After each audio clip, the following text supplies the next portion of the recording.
김계호는 경상북도 영주군에서 장남이자 집안의 종손으로 태어났습니다.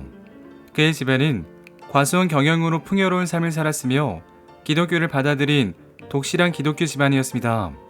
그는 서울로 유학하여 배재중학교를 거쳐 연희 전문학교에 입학합니다. 당시 태평양 전쟁에서 점차 수세에 몰린 일본은 학생들에 대한 대대적인 강제 동원을 실시합니다. 조선인 학생들의 입대를 설득하는가 하며 권력기관을 동원하여 노골적으로 입대를 강요하기도 했죠. 김계연의 경우에는 형사가 조부를 구속시킨 후 군대에 가지 않을 경우 조부를 석방하지 않겠다고 협박했고, 결국 김계연은 조부를 구하기 위해 전쟁에 참여합니다. 그는 일본 나고야를 건너가 야전 포병에 입대하는데 다행히 후방에서 복무하여 상대적으로 안전할 수 있었습니다. 이때 장교 시험을 치러 합격하였고 포병 견습사원으로 근무하던 중 일본 천황의 항복방송을 듣게 되었습니다. 해방 직후에는 장교 양성기간이었던 군사영어학교를 다녔는데 이곳은 미국이 군 경력자를 대상으로 한 학교로 육군사관학교의 전신이었죠. 특이한 것은 김계연이 장교로 임관 후 맡은 직책은 군악대장이었습니다. 그가 군악대장을 맡은 이유는 과거 연희전문학교 시절 브라스밴드 활동을 했고 교회에서는 성가대 활동을 하는 등 음악과 매우 가까웠기 때문이었죠. 그렇게 군악대를 이끌고 부산 등에 내려가 연주회를 하고 축하 행사가 열리면 공연을 했습니다. 그런데 당시 군가는 일본 군가에 한글 가사를 붙인 것으로 이에 대해 김계연은 자존심이 상당히 상했습니다. 그래서 훗날 육군 참모총장이 되자 군가에 대해 크게 강조했고 새로운 군가를 만들어 보급하기도 했죠.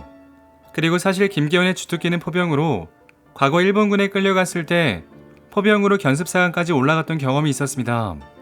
그래서 대한민국 정부 수립 전후에 포병 창설에 참여, 훈련소장, 포병단장, 그리고 학교장 등 초창기 포병의 주요 보직을 두루 거쳤습니다. 한국전쟁 당시에는 포병사령관에 취임하여 이들을 지휘하기도 했죠. 이후에는 육군대학 총장에 취임했다가 대전에 있는 삼강구 사령관으로 임명되었고 이 자리에서 박정희의 5.16을 겪었습니다. 그는 5.16에 직접 가담하진 않았지만 이후 진급을 거듭하여 육군 참모차장에 올랐고 66년 9월에는 육군 참모총장에 올라갑니다. 육군 참모총장 당시 김계연은 베트남 전쟁과 푸에볼로 사건, 향토 예비군 설립 등 굵직한 사건들을 겪었습니다. 또한 이때 주임원사 제도를 도입하여 부사관 및 병사들의 권익을 개선합니다. 사실 주임원사 제도가 없던 60년대 중반까지만 해도 한국군의 지휘관인 장교들의 권위가 과도했으며 군인의 살림을 담당하는 부사관과 병들을 채우는 문제가 많았습니다. 김계연은 이를 개선하기 위해 부대장과 거의 대등한 서열과 위상을 가진 주임원사 제도를 만들었던 거죠. 훗날 인터뷰에서 자신이 군인으로 있으면서 주임원사 제도 도입을 가장 자랑스럽게 생각한다고 말하기도 했죠. 그리고 만 3년의 임기를 마치고 군에서 예편한 이후 남산 멧돼지 김영국의 뒤를 이어 중앙정보부장에 임명됩니다. 김계연은 중앙정보부장에 임명되었는데 임명 당시 에피소드가 매우 흥미롭습니다. 김계연은 당시 부인과 함께 기차여행을 떠나는데 갑자기 기차가 멈추더니 움직이지 않았고 역장이 객석을 다니며 김계연을 찾았습니다. 이는 청와대에서 급히 호출한 것이었고 결국 김계연은 기차에서 내려 헬리콥터를 타고 청와대로 직행, 이곳에서 중앙정보부장 임명언제를 받았습니다. 이에 대해 내가 어떻게 그런 정책을 할 수 있겠냐고 강력하게 고사했지만 박정희는 이렇게 말했습니다. 김영국처럼 사람 패지 않아도 되니 임자가 맡아. 이처럼 그에 대한 박정희 대통령의 신임은 그야말로 대단했습니다. 중앙정보부장 시절에는 전임 김영국과 비교하여 나름 양심을 지키며 불필요한 폭력도 최대한 자제합니다. 이에 야당 사람들은 칭찬반 놀림반으로 남산골 샌님으로 부르기도 할 정도였죠.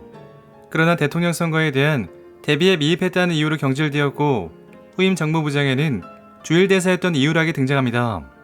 김계연은 이후 대만 대사로 임명되어 장기간 대사직을 수행하다가 주일대사로 가게 된 김정남의 후임으로 박정희 정권의 마지막 대통령 비서실장이 됩니다. 이는 김재규 부장의 추천에 의한 것이었죠. 훗날 김계연은 김재규와의 친분에 대해 이렇게 말했습니다. 60년 4.19 직후에 제가 육군대학 총장으로 진해에 부임하니까 김재규 부장은 거기에 부총장으로 근무 중이었습니다. 6개월간 같이 근무하는 동안 둘 다 가족은 서울에 있고 학교 안에 있는 간사에 같이 있었기 때문에 자주 만나 친해졌습니다. 1979년 10월 26일 박정희가 사망한 궁정동의 만찬은 어떻게 이루어졌을까요? 이날의 만찬은 박정희의 지시에 의한 것이 정설이었지만 11.6 재판장을 맡았던 김영성 장군은 이와 다르게 말했습니다. 궁정동 안가에서의 최후의 만찬은 김기현의 아이디어였다고 말하고 있죠. 1979년 10월 26일 이날은 두 곳의 지방 행사가 있었습니다. 충남의 사교천 행사와 보안시설 개소식이 바로 그것이었죠. 이 중 보안시설은 정부부 소관이었기 때문에 김재규 부장은 박 대통령을 모시기 위해 헬기장에 도착하여 대기합니다. 출발 시간이 되자 박 대통령, 차지철과 김기현 실장이 대통령 1호기에 탑승합니다. 이때 김재규도 1호기에 탑승하려고 하자 차지철은 저쪽 2호기 헬기를 타시오라고 명령조로 말하며 탑승을 저지합니다. 순간적으로 우라가 치민 김재규는 중정부장이 못하느냐고 항의했으나 차지철은 경호실장이 그러면 그러는 줄 알라며 더욱 쏘아붙입니다. 모욕감에 어찌할 바를 모르던 김재규는 2호기에 타지 않고 자신의 승용차를 타고 남산으로 돌아옵니다. 이를 지켜보던 김기현은 둘 사이를 걱정했고 더욱이 김재규가 행사에 참석하지 않는 것을 보고 화가 단단히 났다는 것을 알았습니다. 이에 김기현은 서울로 돌아오는 헬기 안에서 차지철에게 이렇게 제안합니다. 차 실장, 김 부장 기분이 영 안 좋은 것 같소. 오늘 저녁 궁정동에서 만찬을 하는 게 어떻겠소? 내가 각하를 모실 테니 차 실장이 김 부장을 불러 김 부장의 기분을 풀어주는 게 좋겠소. 김기현은 둘 사이에 마찰이 자주 발생하자 어떻게든 화해를 시켜보려고 마음먹은 것이었고 박정희 또한 만찬을 건의하자 흔쾌히 받아들였습니다. 그리고 만찬 직전 김재규는 김기현에게 오늘 차지철을 해치우겠다고 말했지만 김기현은 이를 농담으로 넘겼습니다. 그러나 실제 만찬장에서 김재규가 박정희와 차지철에게 총을 쏘는 11.6이 발생하고 말았습니다. 11.6 사건의 최대 미스터리 중 하나는 김재규의 행보인데요. 그는 박정희와 차지철을 암살한 뒤 중앙정보부가 아닌 육군본부로 이동했고 이곳에서 체포되었습니다. 이에 대해 많은 사람들은 당시 김 부장이 자신이 장악한 중앙정보부로 갔으면 11.6의 운명도 바뀌었을 것으로 보고 있죠. 대통령 암살의 책임을 차지철에게 돌리고 상황을 자신에게 유리하게 만들 수 있다는 말이었습니다. 그러나 김재규에게는 그만큼 치밀한 계획은 없었고 정승화 총장의 의견을 듣고 육군본부를 향하게 되면서 한국 현대사는 크게 달라지기 시작합니다. 그리고 전두환 보안사령관의 빠른 조치는 사건 현장에서 살아남은 김기현 실장이 변수가 되었습니다. 김 실장은 대통령을 국군 서울지구병원으로 옮겼는데 이 병원은 보안사 영내에 있었던 것이었죠.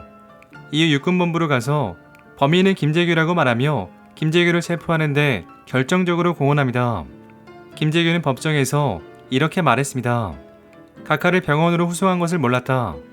만약 병원 후송 여부를 물어봤다면 승낙하지 않았을 것이다. 솔직히 말씀드려서 이번 혁명 실패는 김기현 실장 때문에 있는 것이다. 그리고 김기현 또한 조사를 받게 되었는데 김재규로부터 박정희 암살을 암시하는 말을 듣고도 이를 다른 사람에게 알리지 않아서 결과적으로 박정희 암살을 방조했다는 이유였죠. 결국 1980년 재판에서 사형 선고를 받았고 전두환 정권 때 형 집행정지로 석방되었습니다. 박근혜는 어머니가 돌아가신 후 사실상 퍼스트 레이디 역할을 수행합니다. 김재규는 자신이 대통령을 쏜 이유 중 하나로 박근혜와 최태민이 이끈 단체의 문제를 언급하기도 했죠. 이에 대해 박근혜는 이렇게 주장했습니다. 이후 정권에서도 이잡듯이 뒤졌는데 나온 것이 없었다. 또한 김재규의 말은 신뢰할 수 없다. 그런 말을 하던 사람이 아버지를 암살하지 않았습니까? 그러나 유신 정권의 마지막 비서실장인 김기현은 이렇게 말했습니다.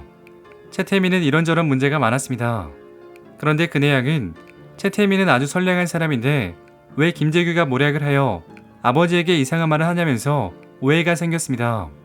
그러면서 김재규와 차지철의 사이가 나빴던 것 또한 박근혜 씨 때문이라고 주장합니다. 차지철과 김재규가 싸운 걸 나중에 보면 최태민 때문입니다. 차지철이 최태민을 앞세우고 박근혜를 너무 얻고 다니니까 김재규가 안 된다 그랬습니다. 그리고 김기현은 2016년 12월 3일 향년 93세의 노안으로 사망합니다. 공교롭게도 이날은 박근혜 최순실 게이트로 최대 규모의 촛불 집회가 열린 날이었죠. 유족들의 주장에 따르면 생전에 최순실 게이트 소식을 듣고 박근혜를 매우 걱정했다고 합니다. 한국 현대사에서 김기현의 의미는 매우 특별한 의미가 있습니다. 그가 군인으로 복무했던 시기는 한국군의 창설과 한국전쟁, 베트남 전쟁 등 굵직한 사건들이 있었고 4.19와 5.16 그리고 11.6 등 한국 현대사의 격동기였습니다. 여기에 11.6 사건에서 박정희와 차지철이 그 자리에서 사망하고 김재규가 형장의 이슬로 사라진 상황에서 살아남은 권력의 핵심이었죠. 살아생선 김계연이 박정희 대통령에 대해 했던 평가를 마지막으로 이야기 마치겠습니다. 모든 것이 깨끗하고 직선적인 사람입니다. 구질구질하게 말을 돌려서 하는 분이 아니었어요. 그분을 두고 요즘 친일파라는 말이 많은데 그런 사람을 친일파라고 하면 대한민국에 남을 사람이 하나도 없어요. 오늘 이야기는 여기까지입니다. 재밌게 보셨다면 구독과 좋아요 부탁드립니다. 지금까지 역사비디오였습니다.